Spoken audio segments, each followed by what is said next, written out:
تو والدین جب بوڑھے ہو جائیں تو اولاد کا امتحان ہوتا ہے، اور والدین کی ساری خدمت بھی اولاد کرے لیکن صرف ان کو کچھ معاملات کے اندر نظر انداز کر دے اور وہاں اپنی مرضی کرنے لگ جائے تو والدین کو تکلیف پہنچتی ہے۔ حتیٰ کہ والدین خود چاہتے ہیں کہ ہماری اولاد ہمارا کاروبار سنبھال لے، امور خانہ سنبھال لیں اور بہت ساری چیزیں سنبھال لیں، اور بعض اوقات اولاد اتنی سمجھدار، سنجیدہ اور متین ہوتی ہے کہ وہ اچھے انداز سے، بہتر بلکہ انداز میں سنبھال لیتی ہے، لیکن والدین کو اگر وہ نظر انداز کریں اور کسی معاملے میں پوچھیں نا تو ان کو ایک اپنے اختیارات سمٹتے ہوئے دکھائی دیتے ہیں اور وہ تنہائی محسوس کرتے ہیں۔ تو اولاد اگر صرف اپنے والدین سے پوچھ لے تو والدین تو چاہتے ہیں کہ سب کچھ ان پہ نچھاور کر دیں، ایک والدین ہی تو ایسے ہیں کہ جو اپنی اولاد کو اپنے سے آگے دیکھنا چاہتے ہیں، لیکن اولاد اگر نظر انداز کرنے لگے تو یہ رویہ والدین کے لیے اذیت کا، تکلیف کا سبب ہوتا ہے۔ اور اگر اولاد اتنی سرکش ہو جائے کہ اپنے والدین کو دقیانوس سمجھنے لگ جائے، حالات سے بے خبر جاننے لگ جائے تو یہ والدین کے لیے اس سے بھی زیادہ تکلیف کا سبب ہے۔ اور اگر وہ والدین کو مداخلت بھی نہ کرنے دیں تو یہ تکلیف اور زیادہ بڑھ جاتی ہے، اور زیادہ اذیت بڑھ جاتی ہے۔ اللہ کے محبوب کی خدمت میں ایک شخص حاضر ہوا اور اس نے حضور کی بارگاہ میں شکایت کی، اور وہ یہ تھی کہ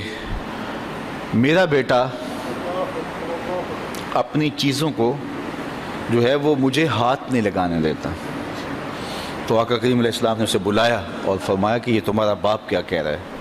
تو اس نے کہا کہ حضور اس کی عمر ایسی ہو گئی ہے تو یہ چیزیں خراب کر دیتا ہے۔ تو آقا کریم کی چشمان اقدس سے آنسو ٹپکنے لگے، اور آقا کریم نے فرمایا کہ ایک وقت تھا کہ تو اس کی چیزیں خراب کرتا تھا اور اس نے کبھی نہیں تمہیں روکا تھا، یہ دوبارہ وہ چیزیں لا کے تمہیں دیتا تھا۔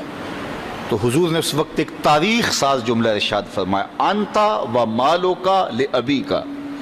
فرمایا تو بھی، تیرا مال بھی تیرے باپ کا ہے، وہ تیرے مال میں، تیرے معاملات میں جس طرح چاہے تصرف کر سکتا ہے، اللہ نے اس کو اختیار دیا۔ تو ماں باپ کی خدمت یہ سعادت مندی کا راستہ ہے، اور ماں باپ کو نظر انداز کر دینا، ماں باپ کی بے ادبی کرنا، ماں باپ کی توہین کرنا، ماں باپ کو دقیانوس سمجھ لینا، ماں باپ کو کم تر جاننا، ماں باپ کے لیے رویوں میں سختی پیدا کر دینا، بلکہ فرمایا قرآن مجید میں کہ اپنے بازوں کو سکیڑ لو۔ پرندہ جب اڑتا ہے اور اڑان بھرتا ہے تو بازو پھیلاتا ہے اور پھر وہ اڑان بھرتا ہے، اور جب اس نے دوبارہ زمین پہ آنا ہوتا ہے تو بازوؤں کو سمیٹتا چلا جاتا ہے، تو بازوؤں کو سمیٹتا ہے تو وہ زمین کی طرف اترتا ہے۔ تو کہا کہ کتنی خوبصورت مثال قرآن نے دی ہے کہ اپنے والدین کے لیے بازوؤں کو سکیڑ لو۔ تم افسر ہو، تم مفتی شہر ہو، تم حاکم شہر ہو، تم بہت بڑے بزنس مین ہو، تم علامۃ الدہر ہو، تم صاحب تحقیق ہو، تم صاحب فتویٰ ہو، تم عقل و بینش کے امام ہو، تم بہت بڑے دانشور ہو،